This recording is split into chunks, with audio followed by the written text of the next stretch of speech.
Hello dear students, इस lecture में we are going to cover the topic named as radius of gyration. क्या है ये radius of gyration? ये बच्चों एक सिंपली डिस्टेंस है। कहाँ से? एक्सिस ऑफ रोटेशन से। अगर मैं बॉडी का पूरा मास उस पॉइंट पर रख दूं तो भी उसका मोमेंट ऑफ इनर्शिया वही रहे। एग्जाम्पल से समझें इसको बच्चों। This is a disc. क्या है ये? हमारे पास एक डिस्क।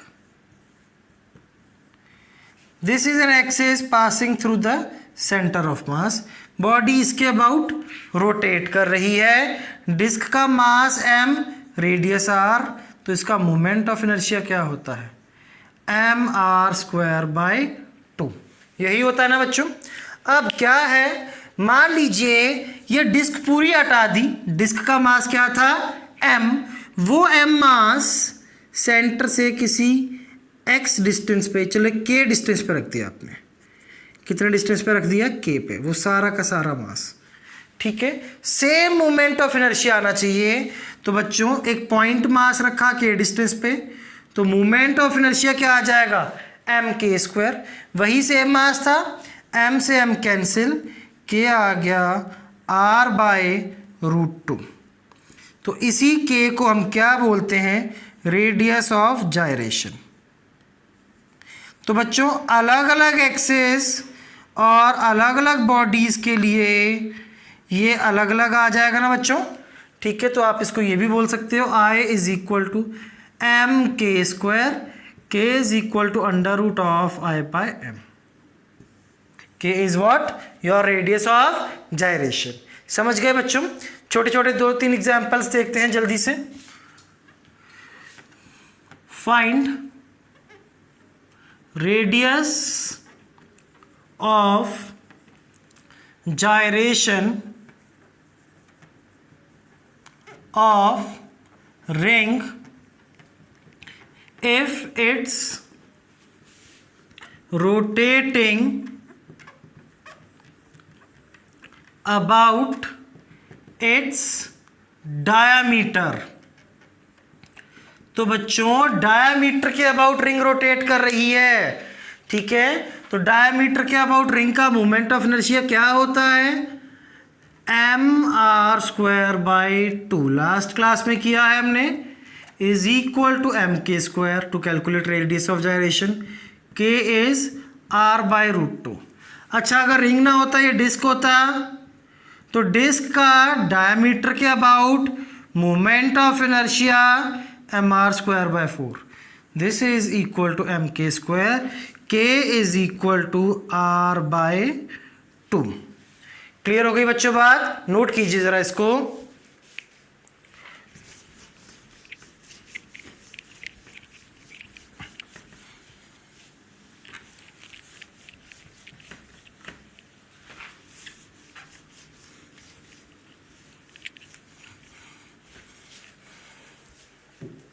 क्वेश्चन है find radius of gyration for, सबसे पहले बच्चों एक hollow sphere,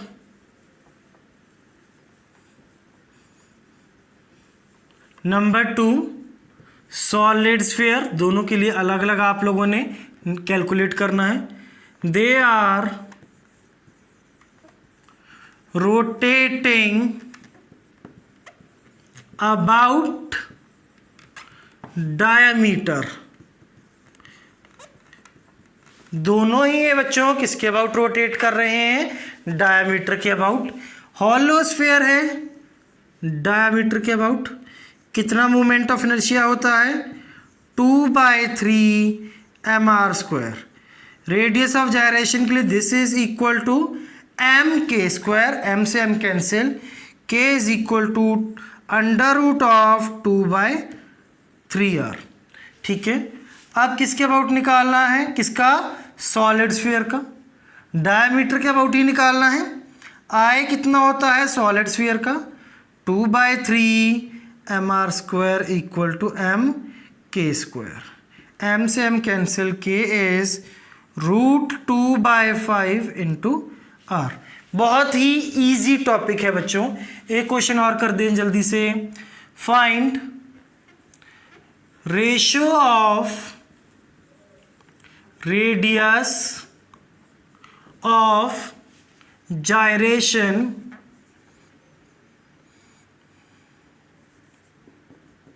of hollow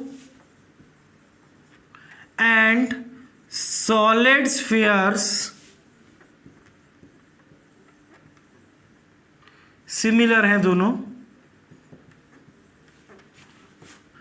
about tangent. इसको एक बार जल्दी से नोट करें बच्चों।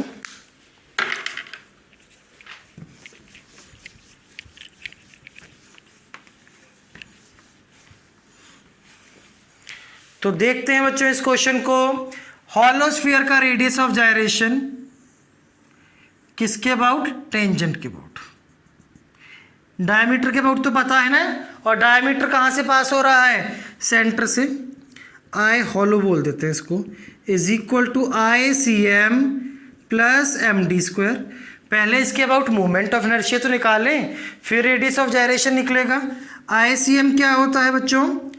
2/3 mr² प्लस mr²। तो moment of inertia of a hollow sphere is 5/3 mr²। इसको किसके इक्वल रखना है बच्चों? mk²। k क्या है? रेडियस ऑफ जायरेशन किसका? हॉलो स्फीयर का। m से m cancel, k of hollow sphere is √5/3। ठीक है बच्चों। सॉलिड स्फीयर के लिए निकाल लें। I of solid sphere is ICM plus MD²। ICM कितना है? 2/5 mr² प्लस mr²। तो I of solid sphere is 7/5 mr²। Radius of gyration के लिए this will be equal to mk²। k किसका? सॉलिड स्फीयर का। तो k of solid sphere is √7/5 into r भी है साथ में। ठीक है, दोनों का रेशियो चाहिए बच्चों।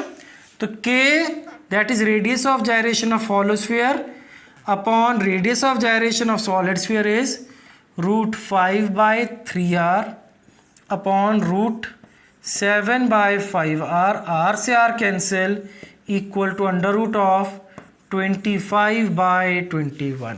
तो आई होप बच्चों बात समझ गए हैं। रेडियस ऑफ जायरेशन में इतना ही है। इसको अच्छे से रिवाइज करें, पढ़ते रहें। Bye bye, take care.